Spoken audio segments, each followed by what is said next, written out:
नमस्कार, मैं हूं शम्स ताहिर खान और आप देख रहे हैं वारदात। सीरियल ज़लज़ला यानी हिमालय की गोद में बसे छोटे से मुल्क नेपाल पर नाजिल हो रहा वो कुदरती कहर जो अपनी हर आहट के साथ हंसते खेलते इंसानों की जिंदगी छीन रहा है। पिछले 17 दिनों में ये दूसरा मौका है जब नेपाल में आए इस ज़लज़ले ने 20 लोगों की जानें ली और हज़ारों को जीते जी मार डाला। और ऐसा तब है जब लोगों के जहन में 25 अप्रैल के उस ज़लज़ले की याद अभी ताज़ा है जिसने एक ही झटके में 8000 से ज्यादा लोगों को मार दिया था।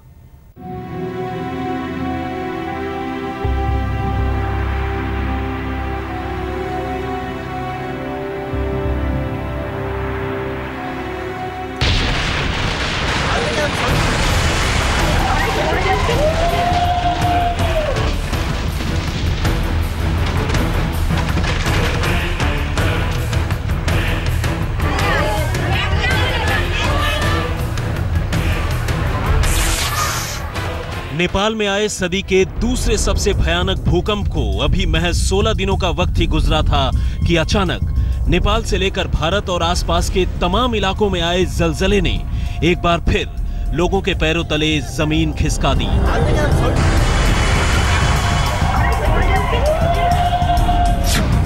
वक्त था दोपहर के ठीक 12:35।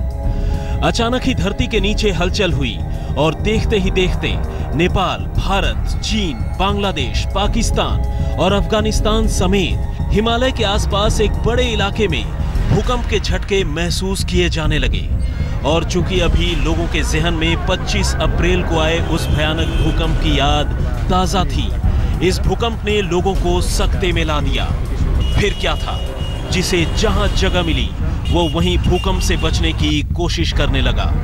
जल्द ही सिस्मोग्राफ ने इस भूकंप की रिपोर्ट भी दे दी। ये झटका रिक्टर स्केल पर 7.3 का था, यानी एक जोरदार भूकंप। और इत्तेफाक से इस बार भी भूकंप का ये केंद्र भारत से सटे नेपाल में ही था। जी हां, नेपाल के कोडारी इलाके में। हम लोग ऑफिस में वर्किंग कर रहे थे, अचानक सब कुछ हिलने लगा और काफी सारे कस्टमर जो थे हमारे, हम लोग निकल के हम लोग भागे, सभी कस्टमर को सुरक्षित बाहर निकाले और हम लोग भी खुद भागे। और काफी जोर जोर से इस बार झटका लगा, हम लोगों को लगा कि बहुत ज्यादा भूकंप आ रहा है। उसी समय जो एकदम कंपन से आई और बड़ी तेज जो है चेयर हिलने लगा। तभी हमने आवाज दिया, कंप्यूटर हिलने लगा, दरवाजे हिलने लगे। हमने महिलाओं से कहा कि आप लोग चलिए शिक्षक पार्क में चलिए। तब रह रहकर 7 बार हिली धरती। ताबड़तोड़ ज़लज़ले से नेपाल में पसरा खौफ। नेपाल से लेकर हिंदुस्तान तक कांप उठे लोग। एक बार फिर आंखों के सामने घूमा मौत का मंजर। 25 अप्रैल की याद से सिहर उठा नेपाल। लेकिन हाल के दिनों में नेपाल में आए इस दूसरे बड़े भूकंप के बाद कई आफ्टर शॉक्स का आना अभी बाकी था। और इसके बाद तो जैसे ज़लज़ले के सिलसिलों की शुरुआत सी हो गई और अगले सवा घंटे में एक के बाद एक 5 छोटे बड़े भूकंप के झटकों ने लोगों को हिलाकर रख दिया। भूकंप का दूसरा झटका दोपहर 1:04 पर, तीसरा दोपहर 1:07 पर, चौथा 1:36 पर, पांचवा 1:44 पर, छठा दोपहर के 1:51 पर और सातवां 2:04 पर 4.2 की तीव्रता का आया।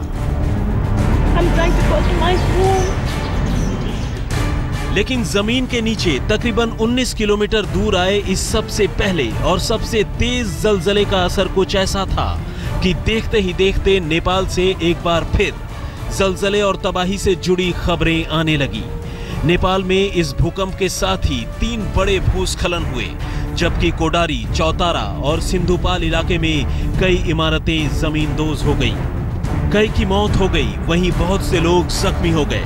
लेकिन भूकंप की सबसे डरावनी तस्वीर दिखी नेपाल की नेशनल असेंबली में, जब कोडारी में आए भूकंप के दौरान नेशनल असेंबली में लगे कैमरों ने भूकंप की तस्वीर को बिल्कुल लाइव कैद कर लिया।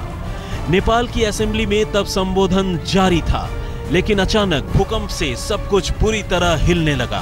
पूरी असेंबली में भगदड़ मच गई और देखते ही देखते बिजली गुल हो गई। मौके की नजाकत को देखते हुए तकरीबन घंटे भर के लिए नेपाल के काठमांडू एयरपोर्ट को बंद कर दिया गया और इधर भारत में भी दिल्ली और कोलकाता जैसे शहरों में मेट्रो की रफ्तार पर ब्रेक लगा दी गई। दूसरे लफ्जों में कहें तो ठीक 17 दिन पर आए इस दूसरे भूकंप और उसके आफ्टर शॉक से नुकसान बेशक 25 अप्रैल की तरह न हुआ हो, लेकिन पूरा का पूरा मंजर तकरीबन वैसा ही था। आज तक ब्यूरो। कहते हैं कुदरत न तो कभी अमीर गरीब का फर्क करती है और ना ही सरहदों का। यही वजह है कि जब कुदरत का कहर टूटता है तो भी हर फासले मिट जाते हैं। मंगलवार को जब नेपाल में दूसरी बार एक भयानक ज़लज़ले ने अपनी दस्तक दी तो दहशत को नेपाल की सरहदों से बाहर निकलते देर नहीं लगी। फिर क्या संसद, क्या बाजार और क्या अस्पताल, नेपाल से लेकर भारत और चीन से लेकर बांग्लादेश तक हर तरफ सिर्फ खौफ ही खौफ पसर चुका था।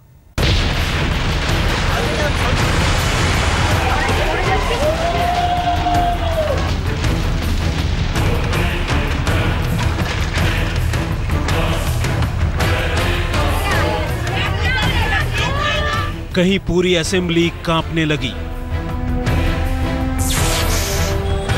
कहीं शॉपिंग मॉल डोलने लगा, कहीं दफ्तरों में कुर्सियां घूमने लगी। अभी हम लोग ऑफिस में बैठे थे कि अचानक हिलने का एहसास हुआ, कुर्सी हिलने लगी। कहीं शादी के मंडप में धरती खिसकने लगी। नेपाल में आए उस महाविनाशकारी भूकंप को अभी बमुश्किल पखवाड़े भर का वक्त ही गुजरा था कि नेपाल और आसपास के इलाकों में मंगलवार की दोपहर को आए ज़लज़ले ने लोगों को फिर से डरा कर रख दिया। करीब 8000 लोगों को खो चुका नेपाल अभी अपने दर्द, गम और खौफ से पार भी नहीं पा सका था कि इस नए भूकंप ने नेपाल समेत आसपास के पूरे इलाके के जख्मों को जैसे फिर से हरा कर दिया।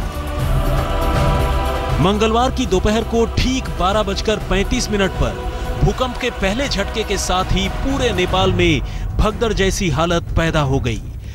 पैरों के नीचे से जमीन खिसकने का खौफ क्या होता है, ये लोगों के चेहरों पर साफ दिख रहा था। कई लोग फिर से किसी अनहोनी की आशंका से फूट फूट कर रोने लगे और जैसा कि पिछली बार हुआ, इस बार भी 7.3 की तीव्रता के इस भूकंप के थोड़ी ही देर बाद नेपाल से तबाही की खबरें सामने आने लगी।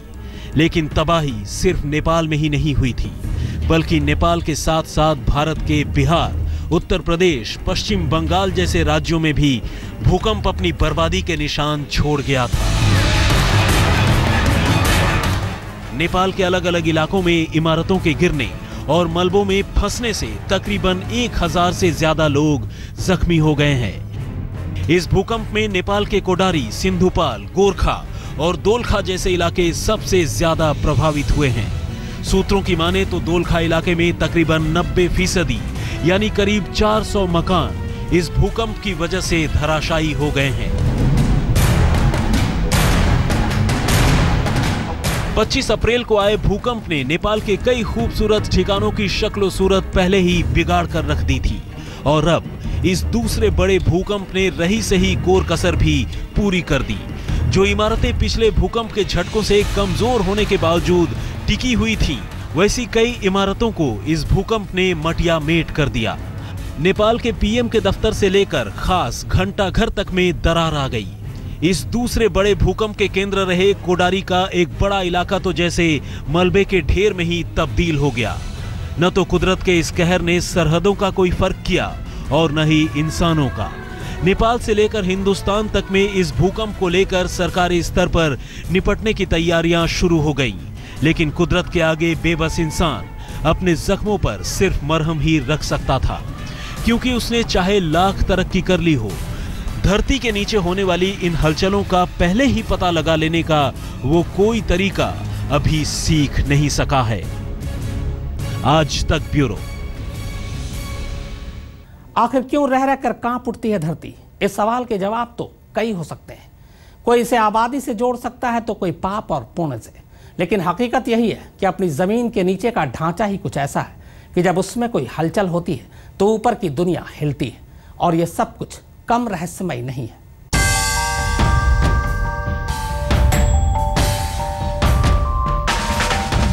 इंसान ने तरक्की चाहे लाख कर ली हो, जमीन के नीचे से भूकंप के तमाम राज चाहे लाख खोद निकाले हों, लेकिन भूकंप आने के पहले उसका पता लगा पाना आज भी उसके लिए एक ख्वाब ही बना है। अलबत्ता वैज्ञानिकों ने नेपाल और आसपास के इलाकों में आ रहे इन भूकंपों के पीछे की कहानी जरूर पता लगा ली है। साइंसदानों की माने तो धरती के नीचे की दो अहम प्लेट, इंडियन और यूरेशियन प्लेटों के बीच अक्सर हिमालय के नीचे ही टकराव होता है और इसकी वजह से हिमालय के साथ साथ आसपास के इलाकों में अक्सर भूकंप के आने का खतरा बना रहता है। दरअसल धरती 4 परतों से बनी है, inner core, outer core, mental और क्रस्ट। क्रस्ट और ऊपरी मेंटल को लिथोस्फेयर कहा जाता है। लिथोस्फेयर 50 किलोमीटर की मोटी परत होती है और ये परत वर्गों में बटी है और इन्हीं वर्गों को टेक्टोनिक प्लेट कहते हैं। जब इन प्लेटों में हलचल तेज होती है तो भूकंप आता है और इस बार हिमालय के नीचे इन प्लेट्स की सक्रियता ने जो तबाही मचाई है उसका केंद्र महज 10 किलोमीटर नीचे है और भूवैज्ञानिकों की माने तो ये गहराई जितनी कम होगी तबाही का खतरा उतना ही ज्यादा होगा। सिद्धार्थ, दिल्ली, आज तक। हाल के दिनों में आ रहे भूकंपों का दिल्ली में असर बेशक सिर्फ कांपने तक महदूद रहा हो, लेकिन जानकार बताते हैं कि भूकंप के लिहाज से अगर पूरे हिंदुस्तान में कोई जगह सबसे खतरनाक है तो वो दिल्ली है।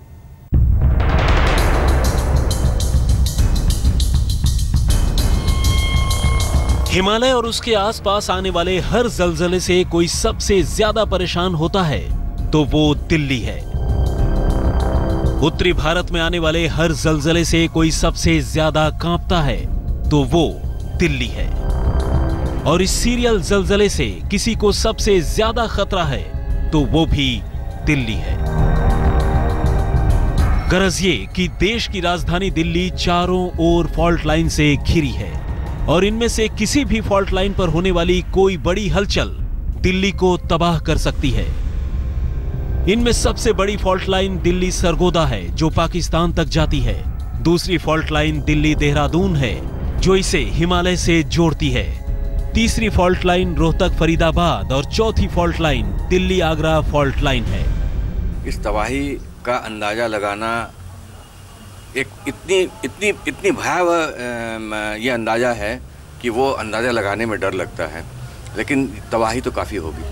अगर ज़्यादा रिक्टर स्केल का अर्थक्वेक यहाँ पर आते हैं, 5 से ऊपर के आते हैं, तो वो ये क्योंकि यहाँ की काफ़ी बिल्डिंग हैं जो कि इस हालत में है कि वो उसको झेल नहीं सकती। इन्हीं फॉल्ट लाइंस की वजह से दिल्ली एनसीआर को सिस्मिक जोन 4 में रखा जाता है और इस समय बड़े भूकंप की खतरे की वजह दिल्ली सरगोदा फॉल्ट लाइन मानी जा रही है। इस लाइन में हो रही सक्रियता की वजह से सोनीपत पिछले कुछ बरसों में कम ताकत वाले भूकंप का कई बार केंद्र बना, लेकिन पाकिस्तान तक जाने वाली इस फॉल्ट लाइन पर 295 सालों में कोई बड़ा भूकंप नहीं आया है। लेकिन खतरा सिर्फ लोकल फॉल्ट लाइन ही नहीं है। जानकारों के मुताबिक पूरे भारतीय उपमहाद्वीप का टेक्टोनिक प्लेट कुछ समय से लॉक है और अगर ये प्लेट खिसके तो हालत भयानक होगी। दिल्ली से सिद्धार्थ तिवारी के साथ आज तक ब्यूरो।